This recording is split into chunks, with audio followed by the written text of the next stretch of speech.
Welcome to Q6 news. ముందుగా bulletin లో headlines. Social మీడియాపై ఉక్కుపాదం మోపుతున్న కూటమి ప్రభుత్వం. కక్ష సాధింపు చర్యలంటూ వైసీపీ మండిపాటు. AP assembly deputy speaker Raghurama Krishnamraju కూటమి నాయకులకు ధన్యవాదాలు తెలిపిన RRR. ప్రశాంతంగా జార్ఖండ్ లో తొలిదశ పోలింగ్. 31 అసెంబ్లీ లోక్సభ నియోజకవర్గానికి ఉప ఎన్నికల పోలింగ్. నీటిపారుదల శాఖకు భారీగా నిధులు. సాగునీటి ప్రాజెక్టుల నిర్మాణానికి 2024-25 బడ్జెట్లో 16,705 కోట్లు కేటాయింపు. మా సోషల్ మీడియా కార్యకర్తలను అక్రమంగా అరెస్టు చేస్తున్నారు. ఈ 2 వారాల్లో 57 మందిపై కేసులు పెట్టారని, వాళ్ళలో 12 మంది ఎక్కడున్నారో కూడా తెలియకుండా చేశారని, సోషల్ మీడియా కార్యకర్తల అరెస్టులపై NHRCలో ఫిర్యాదు చేశామని తెలిపారు వైఎస్ఆర్సీపీ పార్టీ రాజ్యసభ ఎంపీ వైవి సుబ్బారెడ్డి. ఇప్పుడు ఇంకా గత 2 వారాల నుంచి ఇంకా 2 అడుగులు ముందుకెళ్ళి YSR Congress party social media యాక్టివిస్టుపై అక్రమ కేసులు పెట్టి అక్రమంగా అరెస్టు చేయకుండానే ఇల్లీగల్ డిటెన్షన్ చేయటం కార్యక్రమం గత 2 వారాల నుంచి రాష్ట్రంలో చాలా ఘోరంగా చేసే పరిస్థితి. రోజు అధికారంలో ఉన్న కూటమి ప్రభుత్వం అధికారులు వాళ్ళు చెప్పినట్టు వింటూ ఏ విధంగా కార్యకర్తలను, మరీ ముఖ్యంగా సోషల్ మీడియా కార్యకర్తలను ఇబ్బందులు పాలు చేస్తున్నారనే అంశం ఈరోజు అక్కడ కోర్టులని ఆశ్రయించడం జరిగింది. ఎందుకంటే మా పార్టీ అధ్యక్షుడు జగన్మోహన్ రెడ్డి గారు చెప్పారు, YSR Congress party social media పనిచేసే ప్రతి ఒక్క కార్యకర్తకి, పార్టీ కార్యకర్తలకి అండగా నిలబడతాం. మీరు తప్పు చేయనంత వరకు ఎటువంటి దానికి భయపడాల్సిన పని లేదు, నిర్భయంగా పోరాడదాం, కోర్టులకు వెళ్ళైనా పోరాడతామని చెప్పి ప్రతి ఒక్క కార్యకర్తకి అండగా ఉండటం కోసం మేము పోరాటం చేస్తూనే ఉన్నాం. అదే విషయమై ఈరోజు national human rights commission chairman గారి దృష్టికి కూడా తీసుకురావడం జరిగింది. ఎందుకంటే గత 2 వారాల్లో సుమారుగా 57 మంది సోషల్ మీడియా యాక్టివిస్టులపై, సోషల్ మీడియా కార్యకర్తలపై కేసులన్నా బుక్ చేయడం జరిగింది, నోటీసులన్నా ఇవ్వటం జరిగింది, FIRలైనా లాడ్ చేయడం జరిగింది. అందులో 14 మందిని మాత్రమే రిమాండ్లో కోర్టుకు ప్రొడ్యూస్ చేసి రిమాండ్కి పంపించడం జరిగింది. అంటే అరెస్ట్ చేయడం జరిగింది, అరెస్ట్ చేసి కోర్టులో ప్రొడ్యూస్ చేయడం జరిగింది. ఇంకా 12 మందిని అయితే వాళ్ళ ఆచూకే తెలియదు, ఈ రోజు వరకు ఎక్కడున్నారో కూడా తెలియదు. వాళ్ళపై కూడా మేము ఆంధ్రప్రదేశ్ హైకోర్టులో 12 మందిపై పిటిషన్ కూడా వేయటం జరిగింది, ABS కార్పస్ పిటిషన్ కూడా వేయటం జరిగింది. అవి కూడా అందులో కూడా మా కార్యకర్తలకి న్యాయం జరిగేట్టుగా YSR Congress. Andhra Pradesh assembly deputy speaker గా NDA కూటమి తరపున నన్ను నామినేట్ చేసిన ఆంధ్రప్రదేశ్ ముఖ్యమంత్రి, తెలుగుదేశం పార్టీ జాతీయ అధ్యక్షులు నారా చంద్రబాబు నాయుడు, రాష్ట్ర ఉప ముఖ్యమంత్రి, జనసేన పార్టీ అధ్యక్షులు పవన్ కళ్యాణ్ కు, రాష్ట్ర మంత్రి, తెలుగుదేశం పార్టీ జాతీయ ప్రధాన కార్యదర్శి నారా లోకేష్ కు, భారతీయ జనతా పార్టీకి నా హృదయపూర్వక ధన్యవాదాలు తెలుపుతున్నాను అంటూ ఓ పోస్టులో తెలిపారు ఉండి ఎమ్మెల్యే రఘురామ కృష్ణంరాజు. జార్ఖండ్ లో తొలిదశ పోలింగ్ ప్రశాంతంగా జరిగింది. 31 అసెంబ్లీ, 1 లోక్సభ నియోజకవర్గానికి ఉప ఎన్నికల పోలింగ్ జరగగా, తొలి విడతలో 15 జిల్లాల్లోని 43 అసెంబ్లీ నియోజకవర్గాల్లో ఇవాళ పోలింగ్ జరుగుతుంది. 683 మంది అభ్యర్థులు రంగంలో ఉన్నారు. పోలింగ్ కోసం 15,344 కేంద్రాలను అధికారులు ఏర్పాటు చేశారు. 1.37 కోట్ల మంది ఓటు హక్కును వినియోగించుకోనున్నారు. మొత్తం 33 నియోజకవర్గాలకు సిక్కింలోని 2 నియోజకవర్గాలు ఏకగ్రీవమయ్యాయి.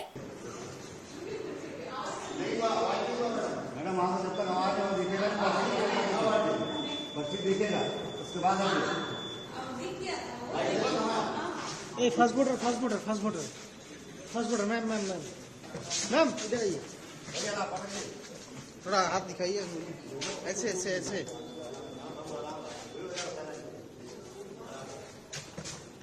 రాష్ట్రంలో సాగునీటి ప్రాజెక్టుల నిర్మాణానికి 2024-25 బడ్జెట్లో 16,705 కోట్లు కేటాయించారు. కేంద్ర ప్రభుత్వం పోలవరం ప్రాజెక్టుకు ఇచ్చే నిధులతో కలిపి ప్రాజెక్టుల నిర్మాణానికి, జల వనరుల శాఖలో ఇతర ఖర్చులకు ఈ మొత్తం నిధులిచ్చారు. పోలవరం ప్రాజెక్టుకు 5,445 కోట్లు కేటాయింపులు జరిగాయి. వెలిగొండ, హాంద్రినివాస్, సుజల స్రవంతి, చింతలపూడి ఎత్తిపోతల పథకం, వంశధార 2వ భాగం పనులు, మహేంద్ర తనయ అఫ్షోర్ రిజర్వాయర్, గాలిరు నగరి, సుజల స్రవంతి వంటి ప్రాజెక్టులకు నిధులు దక్కినట్లు తెలుస్తోంది.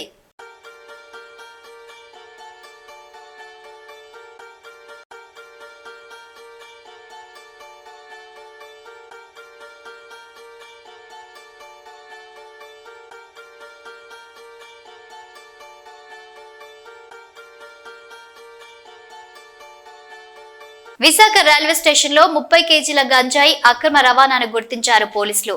అక్రమ రవాణా చేస్తుండగా గంజాయి పార్సెల్స్ ను స్నిఫర్ డాగ్ సహాయంతో గుర్తించారు పోలీసులు.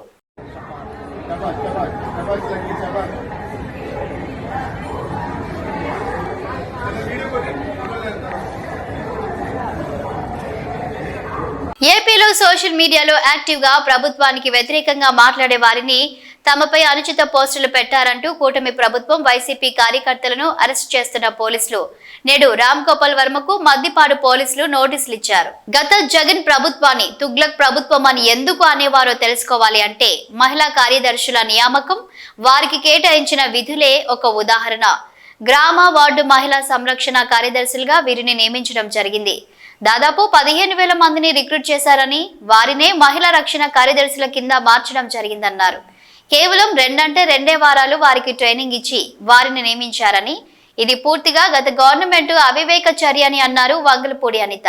లాస్ట్ గవర్నమెంట్ అసలు ఇటువంటి దాన్ని ఏమంటారు యాక్ట్లను కూడా చదువుకోకుండా ఎంత గుడ్డిగా ఇటువంటి జీవోలు ఇష్యూ చేసిందని చెప్పడానికి ఇది ఒక తార్కాణం కింద మనం భావించవచ్చు. ఎందుకంటే యాక్చువల్ గా వీళ్ళని గ్రామ వార్డు మహిళా సంరక్షణ కార్యదర్శుల కింద ఇందాక సభ్యులు చెప్పినట్టుగా జీవో నెంబర్ MS నెంబర్ 129 ప్రకారం 2019లో వీళ్ళు నియమించడం జరిగింది అధ్యక్ష. ఓవరాల్ గా చూస్తే అధ్యక్ష వీళ్ళు 15,000 మంది రిక్రూట్మెంట్ చేస్తే అధ్యక్ష దగ్గర 13,815 మంది మహిళా సంరక్షణ కార్యదర్శుల కింద పనిచేసే పరిస్థితి ఉంది అధ్యక్ష. అందులో సుమారుగా 1,189 ఆటోమేటిక్ ఇంకా ఖాళీ ఉన్నాయి అధ్యక్ష. అయితే 13,815 మందికి అధ్యక్ష 2021కి వచ్చేసరికి మళ్ళా జీవో నెంబర్ 60 ప్రకారం చేసుకుని వాళ్ళని ఒక మహిళా రక్షణ కార్యదర్శుల కింద వార్డు లేక గ్రామ మహిళా రక్షణ కార్యదర్శి కింద మార్చి వాళ్ళకి ఒక సెపరేట్ జాబ్ చార్ట్ ఇచ్చారు అధ్యక్ష. జాబ్ చార్ట్ లో కూడా అధ్యక్ష చూస్తే పోలీస్ డిపార్ట్మెంట్ ఇందాక కోన రవికుమార్ గారి సభ్యులు చెప్పినట్టుగా ఒక చీఫ్ సెక్రటరీకి ఎన్ని బాధ్యతలు ఉంటాయి అన్ని బాధ్యతలు కూడా ఒక గ్రామ మహిళా సంరక్షణ కార్యదర్శికి అప్పచెప్పడం అనేది చూస్తేనే అధ్యక్ష లాస్ట్ గవర్నమెంట్ తాలూకు అవివేకం అనేది చాలా క్లియర్ గా అర్థమవుతుంది అధ్యక్ష. ఎందుకంటే అధ్యక్ష ఈ రోజు మనం ఇక్కడ చూసుకుంటే అధ్యక్ష పోలీస్ డిపార్ట్మెంట్ లో ఒక ఉద్యోగం సాధించాలంటే వాళ్ళు శారీరక దారుఢ్య పరీక్షలు వాళ్ళు నెగ్గాలి,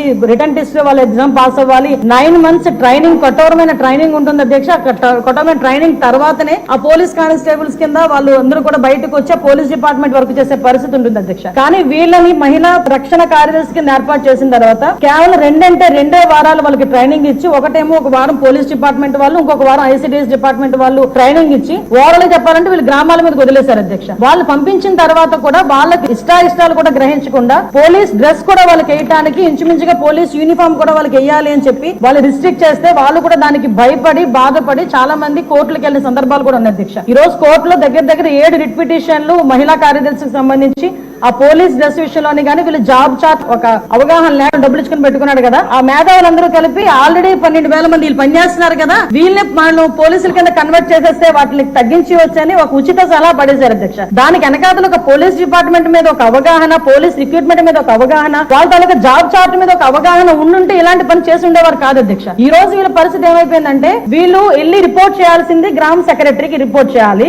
వీళ్ళ అడ్మినిస్ట్రేటివ్ పవర్స్ ఎక్కడ ఉంటాయంటే పోలీస్ డిపార్ట్మెంట్ దగ్గర ఉంటాయి. వీళ్ళకి జీతం ఇచ్చేదేమో ఎంపీడీఓ, లీవ్ ఇచ్చేదేమో ఎంపీడీఓ, మళ్ళా తిరిగి ఒకవేళ ట్రాన్స్ఫర్ అవ్వాలంటే డిపార్ట్మెంట్ కలెక్టర్ దగ్గరికి వెళ్ళాలి అధ్యక్ష. అంటే వీళ్ళకి సంబంధించి ఒక అథారిటేటివ్ ఆఫీసర్ ఒకరు కూడా లేక ఇన్ని డిపార్ట్మెంట్స్ తో పోనీ పైకి వచ్చిన తర్వాత పని చేద్దామంటే వీళ్ళు తాలూకా అంటే పైచి ఎంత పెరిగిపోయిందంటే లాస్ట్ గవర్నమెంట్ కి వీళ్ళ చేతే తక్కువ జీతాలు ఇచ్చి ఎక్కువ పని చేయించుకుందామని క్రైమ్ ఆఫ్ అఫెన్స్ దగ్గర కూడా కాపాడడానికి కూడా వీళ్ళు తీసుకెళ్లాలంట. నాన్ బెయిలబుల్ వారెంట్లకు సంబంధించి వీళ్ళు సపోర్ట్ చేయాలంట. అక్కడికి వెళ్లి మహిళా సంరక్షణ కార్యదర్శుల కింద మహిళా రక్షణ కార్యదర్శుల కింద అక్కడ ఉన్న అవగాహన కల్పించడం లేకపోతే ICDS సంబంధించి ఏదైనా మిడ్ డే మీల్ చూడడం అంతవరకు ఓకే. ఆఖరికి పోలీస్ డిపార్ట్మెంట్ కి వాళ్ళ ఇన్వెస్టిగేషన్ లోని కూడా వీళ్ళు హెల్ప్ తీసుకొని చేసుకునే పరిస్థితి కనిపించింది. లాస్ట్ గవర్నమెంట్ లో చాలా మంది మాతోనే మొరపెట్టుకున్నారు అధ్యక్ష. మేము ప్రతిపక్షంలో ఉండేటప్పుడు పోరాటాలు చేసేటప్పుడు మమ్మల్ని ఆపడానికి ఈ మహిళా కానిస్టేబుల్ తో పాటు మహిళా పోలీసులు కూడా పంపించేవారు. మేము అడిగేవాళ్ళం మీరెవరమ్మా మహిళా పోలీసా మహిళా కానిస్టేబుల్ అంటే మహిళా పోలీస్ అండి అని. ఇందులో విషయం ఏంటంటే అధ్యక్ష చాలా మంది అయిపోయిన వాళ్ళు ఉన్నారు. మళ్ళీ ఇంకోటి ఏంటంటే ఎంటెక్లు బీటెక్లు చేసుకుని కొంతమంది ఫ్యామిలీస్ పోలీస్ డిపార్ట్మెంట్ లోకి కొంతమంది యాక్సెప్ట్ చేస్తారు, కొంతమంది యాక్సెప్ట్ చేయకపోతారు. ఇలాంటి సిచ్యువేషన్స్ అన్నింటిలోని కూడా ఈ రోజు వీళ్ళు పడుతున్న బాధ అధ్యక్ష వర్ణనాతీతం. ఇంకొకటి ఇందులో కొసమేర్పు ఏంటంటే ఎన్నో సంవత్సరాల కానిస్టేబుల్ కింద చేస్తే హెడ్ కానిస్టేబుల్ ప్రమోషన్ వస్తుంది. హెడ్ కానిస్టేబుల్ దగ్గర నుంచి ఒక ASI, SI, CA ర్యాంక్ వరకు వెళ్తారు. వీళ్ళు ఎటువంటి రిక్రూట్మెంట్ లేదు, ఎటువంటి శారీరక దృఢ పరీక్షలు లేవు, ఎటువంటి రిటర్న్ టెస్టులు లేవు, ఎటువంటి ట్రైనింగ్స్ లేవు. వీళ్ళకి కూడా మహిళా పోలీస్ దగ్గర నుంచి అప్ టు ఇన్స్పెక్టర్ వరకు కూడా వీళ్ళకి కూడా ఒక ప్రమోషన్ జాబ్ చార్ట్ ఇచ్చేసి ఒక జీవో కూడా రిలీజ్ చేశారు అధ్యక్ష. అప్పుడు మనందరం అనుకునే వాళ్ళం తొగ్లక్ పరిపాలన. దానికి ఇది ప్రత్యేక సాక్ష్యం కింద మనం ఈ మహిళా రక్షణ కార్యదర్శుల గురించి చూడాలంటే ఇది మనం చెప్పుకోవచ్చు అధ్యక్ష. ఇన్ని రకాలుగా వీళ్ళు చేసిన అధ్యక్ష, వీళ్ళకి ఏంటంటే అధ్యక్ష ఎస్కార్ట్ డ్యూటీలు, బందోబస్తు డ్యూటీలు, వాళ్ళు అక్కడికి వచ్చి ఏడ్చేవారు అధ్యక్ష. ప్రస్తుతం చాలా మంది మేము వచ్చిన తర్వాత కూడా ఇప్పుడు ఈ విషయంలోనే గౌరవ సభ్యులందరూ కూడా చెప్పడం జరిగింది. వీళ్ళు పోలీస్ డిపార్ట్మెంట్ కి సంబంధించిన వాళ్ళ కింద ఉంచాలా, లేకపోతే ఐసిడిఎస్ లో మనం పంపించుకోవాలా, వేరే ఎవరికైనా ఏదైనా జాబ్ చార్ట్ ఇచ్చి సపరేట్ గా వీళ్ళు ఏదైనా మనం చేయాలా అనేది ఆలోచన చేసుకోవడానికి ఒక సుదీర్ఘమైన చర్చ అయితే జరగాలి అధ్యక్ష. మేము చర్చిస్తాం అధ్యక్ష. నా అప్పీల్ ఏంటంటే ఇక్కడ గౌరవ సభ్యులందరూ ఉన్నారు, గౌరవ సభ్యులందరూ కూడా ఈ విషయంలోనే మనందరికీ కూడా అవగాహన ఉంది. ఈ గౌరవ సభ్యులందరూ కూడా ఈ విషయంలో, ఈ మహిళా కార్యదర్శుల విషయంలో మనం ఏం చేస్తే వాళ్ళ సేవలు వినియోగించుకునేటట్టుగా ఉంటుందో, గౌరవ సభ్యులు ఎవరైనా లిఖిత పూర్వకంగా మాకు సూచనలు సలహాలు ఇచ్చినా దాన్ని బేస్ చేసుకుని అదే విధంగా మనం డిపార్ట్మెంట్ వాళ్ళతో కూడా చర్చించి దీని మీద నిర్ణయం తీసుకుని యాజ్ ఎర్లీ యాజ్ పాసిబుల్ మహిళా సంరక్షణ కార్యదర్శులకి ఒక జాబ్ చార్ట్ ఇస్తామని చెప్పి మీ ద్వారా సభకు తెలియజేసుకుంటున్నాను అధ్యక్ష. ఐఐటి తిరుపతికి ఆగస్టు 9, 2016లోనే భూములు కేటాయించి పనులు ప్రారంభించారని, ఎన్ఐటి తాడపల్లిగూడెంకు ఏప్రిల్ 16, 2016లో 172 ఎకరాలు, విశాఖలో ఐఐఎంకు ఏప్రిల్ 16, 2016లో 240 ఎకరాలు భూములు, సెంట్రల్ వర్సిటీ అనంతపురానికి ఏప్రిల్ 16, 2016లో 491 ఎకరాలు, ఐషర్కు 255 ఎకరాలు, ట్రిపుల్ ఐటీలకు కూడా భూములు అప్పట్లోనే కేటాయించారని తెలిపారు మంత్రి నారా లోకేష్. యుద్ధ ప్రాతిపదికన భూములు కేటాయించడమే గాక కేంద్ర ప్రభుత్వం నుంచి వచ్చే నిధులు, పనుల పురోగతిని ఆనాడు ప్రతి నెలా ముఖ్యమంత్రి సమీక్షించారు. అభివృద్ధి వికేంద్రీకరణలో భాగంగా విభజన చట్టంలో ఉన్న విద్యా సంస్థలను కూడా రాష్ట్రంలోని వివిధ ప్రాంతాల్లో ఏర్పాటు చేయాలని నిర్ణయించారు. పనులను పూర్తి చేసేందుకు చిత్తశుద్ధితో కృషి చేశారు. ఆయా విద్యా సంస్థలకు పెండింగ్ లో ఉన్న రోడ్లు, తాగునీరు, ఇతర మౌలిక సదుపాయాల సమస్యలను వెంటనే పరిష్కరించేందుకు కృషి చేస్తామని తెలిపారు నారా లోకేష్. అధ్యక్ష, మీరు ఒకసారి ఐఐటిలో చూస్తే ఆనాడు తెలుగుదేశం ప్రభుత్వం ఆగస్టు 9, 2016లోనే భూములు కేటాయించి పనులు కూడా ప్రారంభించే విధంగా చేస్తాం జరిగింది అధ్యక్ష. ఐఎం విశాఖపట్నానికి వచ్చేగల ఏప్రిల్ 16, 2016లోనే ఆనాడు 240 ఎకరాలు భూమి ఇస్తాం జరిగింది అధ్యక్ష. ఐజర్ పోతే మీరు చూస్తే డిసెంబర్ 17, 2015లోనే 255 ఎకరాలు ప్రభుత్వం ఇస్తాం జరిగింది అధ్యక్ష. ఇంకా ఎన్ఐటి తాడేపల్లిగూడెంకి వచ్చేగల 172 ఎకరాలు ఏప్రిల్ 16, 2016లో ఇస్తాం జరిగింది అధ్యక్ష. ఇంకోటి ట్రిపుల్ ఐటీ డిఎంకి వచ్చేగల 151 ఎకరాలు మార్చి 31, 2016లో ఇస్తాం జరిగింది. ఇంకా సెంట్రల్ యూనివర్సిటీ అనంతపురంకి వచ్చేగల సుమారుగా 491 ఎకరాలు ఏప్రిల్ 16, 2016లో ఇస్తాం జరిగింది అధ్యక్ష. ఇవన్నీ నేను ఎందుకు చెప్తున్నానంటే నాడు యుద్ధ ప్రాతిపదికంగా కేవలం భూములే కేటాయిస్తాం కాదు, పనులు జరుగుతున్నాయా జరగట్లేదా, కేంద్ర ప్రభుత్వం నుంచి రాబట్టాల్సిన నిధులు ఏంటనేది ప్రతి నెల గౌరవ ముఖ్యమంత్రి గారు రివ్యూ చేసేవారు అధ్యక్ష. మీరు కూడా అధ్యక్ష గతంలో పిఆర్ఆర్డి మంత్రిగా చేశారు. ఉపాధి హామీ అనుసంధానం ఎట్లా చేయాలి, దాని అన్నింటిలో ఎట్లా చేయాలని ఆనాడు ముఖ్యమంత్రి గారు పెద్ద ఎత్తున రివ్యూ కూడా చేశారు అధ్యక్ష. సో ఇట్లా అన్ని పనులు ఒక పద్ధతి ప్రకారం చేసుకుంటూ పోయాయి అధ్యక్ష. వాస్తవంగా చెప్పాలంటే సెంట్రల్ ట్రైబల్ యూనివర్సిటీకి వచ్చేగల కొంచెం డిలే అయ్యగల ప్రభుత్వాలు మారినాయి. ప్రభుత్వం మారిన తర్వాత తెలుగుదేశం పార్టీ అధికారులు ఉన్నప్పుడు ఒక భూమి ఐడెంటిఫై చేశాం, కేటాయించాం. కానీ ఎక్కడ రాజకీయంగా క్రెడిట్ వస్తుందని చెప్పి మళ్ళీ వేరే భూమిలోకి షిఫ్ట్ చేశారు. దానివల్ల 5 సంవత్సరాలు కాలయాపన చేశారు అధ్యక్ష ట్రైబల్ యూనివర్సిటీ. మన ప్రభుత్వ అధికారులకు వచ్చినా చాలా స్పష్టంగా లేదు, ఎక్కడైతే ఫైనల్ చేసా అక్కడనే ముందరికి వెళ్దామని చెప్పాం అధ్యక్ష. ఈ సెంట్రల్ ట్రైబల్ యూనివర్సిటీ కూడా యుద్ధ ప్రాతిపదికంగా వచ్చే 2 సంవత్సరాలు పూర్తి చేస్తామని సభకి నేను హామీ ఇస్తున్నా అధ్యక్ష. పెద్దలు బుచ్చ చౌదరి గారు, బోండోమా గారు చెప్పినట్లు అధ్యక్ష ఇంకా కొన్ని పెండింగ్ వర్క్స్ ఉన్న విషయం వాస్తవ అధ్యక్ష. తాగునీరు కానివ్వండి, రోడ్లు కానివ్వండి, ఈ సమస్య ఉన్నాయి. నా దృష్టి కూడా అధికారులు తీసుకొస్తాం జరిగింది. అది తప్పనిసరిగా సంస్థలతో మాట్లాడతాను. ఇంటెక్ కానివ్వండి, మ్యాన్ పవర్ కూడా డిస్కస్ చేసి తప్పనిసరిగా ఎట్లా టేకప్ చేయాలో చేస్తాం. పెద్దలు బుచ్చ చౌదరి గారు ఏకంగా రాజమండ్రి చేస్తే బాగుంటుందని కోరుతాం జరిగింది. అది ఆల్రెడీ ఒక ఆలోచనలో ఉన్నాం. తొందరలోనే మీతో చర్చించి ఎట్లా చేద్దాం అనేది విల్ టేక్ ఇట్. పెద్దపల్లి జిల్లా సమీపంలోని రాఘవాపూర్ రైల్వే స్టేషన్ దగ్గర ఐరన్ లోడ్స్ తో వెళ్తున్న గూడ్స్ రైలు పట్టాలు తప్పింది. ఈ ఘటనలో 11 బోగీలు పట్టాలు తప్పి బోల్తా పడటంతో రైల్వే ట్రాక్లు దెబ్బతిన్నాయి. దీంతో ఢిల్లీ చెన్నై మార్గంలో పలు రైళ్ల రాకపోకలకు తీవ్ర అంతరాయం ఏర్పడింది. గూడ్స్ రైలు బళ్ళారి నుంచి గజియాబాద్ వెళ్తుండగా ఈ ఘటన చోటు చేసుకున్నట్టు తెలుస్తోంది. విషయం తెలుసుకున్న వెంటనే రైల్వే సిబ్బంది హుటాహుటిన సంఘటనా స్థలానికి చేరుకున్నారు. వెంటనే అప్రమత్తమైన రైల్వే అధికారులు ఆ మార్గంలో వెళ్లే పలు రైళ్లను ఆయా స్టేషన్లలో నిలిపేశారు. ప్రమాదం జరిగిన కొద్దిసేపటికే పెద్దపల్లి స్టేషన్లో సంపర్క్ క్రాంతి, భాగ్యనగర్ ఎక్స్ప్రెస్ లను నిలిపివేయగా ప్రయాణికులు తీవ్ర ఇబ్బందులు ఎదుర్కొన్నారు. ఇక ప్రమాద సమాచారాన్ని తెలుసుకున్న కేంద్ర మంత్రి బండి సంజయ్ రైల్వే జీఎంతో ఫోన్లో మాట్లాడారు. పెద్దపల్లి రామగుండం మార్గంలోని ప్రయాణికులకు ఇబ్బందులు తలెత్తకుండా చూడాలని కోరారు. తక్షణమే సహాయక చర్యలు తీసుకోవాలని ఆదేశాలు జారీ చేశారు. బుధవారం ఉదయం వరకు రైల్వే ట్రాక్ ను పునరుద్ధరణ పనులు పూర్తి చేస్తామని అధికారులు హామీ ఇచ్చినట్టు బండి సంజయ్ ఓ ప్రకటనలో తెలిపారు.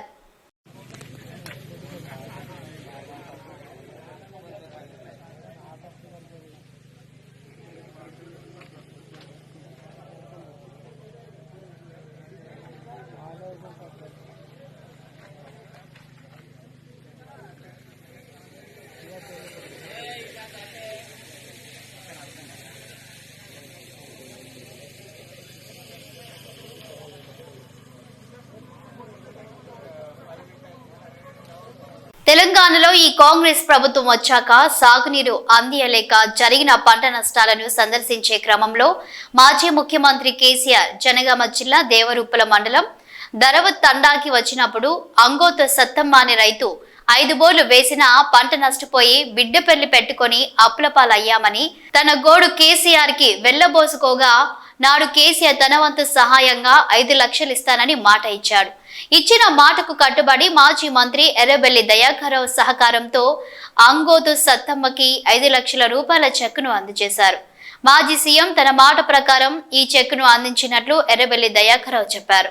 ఈ కార్యక్రమంలో జిల్లా మండల తండా నాయకులు పాల్గొన్నారు. మరి పంటలు వేసుకోవటం జరిగింది. వరి మొత్తం ఎండిపోయింది. గత కేసీఆర్ గారు ఉన్నప్పుడు వరుసగా 5-6 నెలలు మరి నీళ్లు రావటం జరిగింది. కానీ వీళ్ళు వచ్చిన తర్వాతనే నీళ్లు బంద్ చేయటం వల్ల పంటలు ఎండిపోయినాయి. ఈ ప్రాంతం అంతా ఎండిపోయినాయి. కానీ ఈమె ఆవేదనతోటి నా కొడుకుది పెళ్లి పెట్టుకుందాం, పైసలు వస్తే పెళ్లి చేద్దాం అనేది ఈమె చెప్పడం. కేసీఆర్ గారు మనసున్న మహారాజు కాబట్టి ఎంబడే 5 లక్షలు ఇస్తారని ప్రకటించడం జరిగింది. కానీ ఇన్ని రోజుల నుంచి కేసీఆర్ గారు కొంత దూరంగా ఉండే మొన్న కల్చులతోటే వారే గుర్తు చేసి 5 లక్షల చెక్కు ఇవ్వటం కూడా జరిగింది. ఇదే కాకుండా 3 లక్షలు ఒక సీను కుటుంబం చనిపోయిన కుటుంబానికి కూడా ఎస్టీ వాళ్లకు ప్రముఖ గుర్తింపు ఇచ్చి వాళ్ళకు కూడా 3 లక్షలు ఇవ్వటం జరిగింది. నేను ఒకటే ప్రభుత్వాన్ని మీరు ఎలా ఫెయిల్ అయ్యిండ్రు, ఎందుకు ఫెయిల్ అయ్యింది అని రివ్యూ చేసుకోండి. ఇవాళ మా నియోజకవర్గంలోనే ఎస్టీలు దెబ్బతింటారు. ఎస్టీ యువకుడు చచ్చిపోయాడు. తొర్రూరులో ఎస్టీ యువకుని అరాచకంగా కొట్టడం కూడా జరిగింది. అంటే మీరు ఎన్నిట ఫెయిల్ అయింది అనేది ఒక్కసారి మీరు రివ్యూ చేసుకోండి. ఇలా రైతుల ఆవేదన వినండి. ఏదో రైతులు చెప్పుకుంటే రైతుల మీద అటాక్ చేసుడు, పోలీస్ స్టేషన్లో కేసులు పెట్టడు, బెదిరించుడు ముఖ్యం కాదు. మీ రేవంత్ రెడ్డి సొంత నియోజకవర్గంలోనే మా భూములు మాకు ఉంచాలే, మాకేమవుతుంది ఫ్యాక్టరీ అధికారులను నిలదీసి అడిగారు. సరే అధికారుల మీద దాడి చేస్తుంటే తప్పే, దాన్ని మీకు కాదంటలేము. దాడి చేసిన దానికంటే మొదలు ఆ ల్యాండ్ తీసుకోకుండా ఒక స్టేట్మెంట్ ఇవ్వాలి. నేను రైతుల జోలికి పోవాలి. ఇలా రైతులు ఎంత ఆవేదన చెందుతారు. కింటాకు 500 బోనస్ ఇస్తారన్నారు. ఇంతవరకు ఒడ్లు కొనేది కూడా లేదు. సన్నోట్లు తేమ శాతం ఉన్నదని రిజెక్ట్ చేస్తారు. వాళ్ళు బయట అమ్ముకుంటే 2400, 2600 వస్తాయి. దొడ్డోట్లు కొంటోళ్లే లేరు. అంటే ఎంత ఘోరమైన పరిస్థితి. నీ బోనస్ నీ మీద నమ్మకం కూడా పోయింది. పత్తి కూడా ఇవాళ మీ ప్రభుత్వం ముందు కూడా కొనే ఏర్పాటు కూడా చేస్తారు. అన్నిట్లో ఫెయిల్ అయ్యారు. రైతు బంధు వస్తుందని ఆశతోటి ఉన్నారు, రైతు బంధువు రాలే. రుణమాఫీ వస్తుందని ఆశతోటున్నారు, అది రాలే. నీళ్లు వస్తాయని ఆశతోటి అది ఉన్నారు. ఘోరంగా ఉన్నారు. మీరు ఫెయిల్ అయ్యారు. ఇప్పటి వరకు కాంట్రాలు పూర్తి తడిసిన ధాన్యం కూడా కొన్నారు. ఒక గింజ కూడా కళ్ళం లేకుండా ఉన్నది. 20 రోజులు అవుతుంది, 30 రోజులు అవుతుంది. కొనే ఏర్పాటు కూడా చేస్తున్నారు. ఏమన్నదంటే తేమున్నది. ఆ తేమున్నది బయట అమ్ముకుంటే లాభం వస్తుంది. కింటాకి 707 కిలోలు ఎండబెడితే తరుగు వస్తుంది. దానివల్ల 400-500 నష్టం వస్తుంది. దీనికంటే బయట అమ్ముకుంటే నయమనే పరిస్థితి వచ్చింది. దయచేసి ఇప్పటికైనా మీరు గుర్తిండి. ఏదో కోమటిరెడ్డి స్టేట్మెంట్ ఇస్తాడు, తుమ్మల నాగేశ్వరరావు స్టేట్మెంట్ ఇస్తాడు, పొంగిలేటో స్టేట్మెంట్ ఇస్తాడు, రేవంత్ రెడ్డి గారు ఒకటి ఇస్తారు, ఉత్తమ్ ఒకటి ఇస్తాడు. అంటే రైతులను ఎందుకు మోసం చేస్తారు? రైతులు అన్యాయంగా మీ ద్వారా బలయ్యారు, ఆత్మహత్యలు చేసుకుంటున్నారు. మొన్న పద్దన్నపేటలో కూడా ఓ రైతు ఆత్మహత్య చేసుకున్నాడు. ఇప్పటికైనా మీరు కళ్ళు తెరవండి. వాళ్ళ మీద ఉల్టా కేసులు పెట్టుడు, సోషల్ మీడియాలో ఏమో వచ్చిందని పిలిచి పోలీసు వాళ్ళు బెదిరించుడు, ఇది పద్ధతి కాదు. దయచేసి మార్పు తెచ్చుకోండి. ఎన్నో ఆశలతోటి మీరు ఏదో చేస్తారన్న ఆశతోటి గెలిపించారు. 2500 ఇస్తారన్నారు, ఇంతవరకు ఇచ్చిందే లేదు. గ్యాస్ లేదు, ఏ స్కీమ్ లేదు. మహారాష్ట్ర పోయి గొప్పలు చెప్పుకుంటున్నాం. 300 కోట్లు ఖర్చు పెట్టి మహారాష్ట్ర అడ్వర్టైజ్మెంట్ ఇవ్వాలన్నా తెలంగాణ ప్రభుత్వం డబ్బులు. ఇక్కడనో గతి లేక మేం చేస్తున్నాం. ఇక్కడ పెన్షన్లు పెంచలేదు, మహిళలకు ఇచ్చేది పెంచలేదు, కేసీఆర్ కిట్ లేదు. కేసీఆర్ గారు చేసిన పథకాలను కూడా ఇంప్లిమెంట్ చేసే ప్రయత్నం లేదు. దయచేసి బుద్ధి తెచ్చుకోండి, జ్ఞానం తెచ్చుకోండి. మాట్లాడిన వాళ్ళ మీద కేటీఆర్ మీద కేసు పెడతామా, వీళ్ళ మీద కేసు పెడతామా అని బెదిరింపులు బంద్ చేసి మీరు సర్దిద్దుకుని ఏర్పాటు చేయాలనేది ముఖ్యమంత్రి గారికి, ప్రభుత్వానికి నేను విజ్ఞప్తి చేస్తున్నాను. ఇవి బులెటిన్ అప్డేట్స్. Keep watching.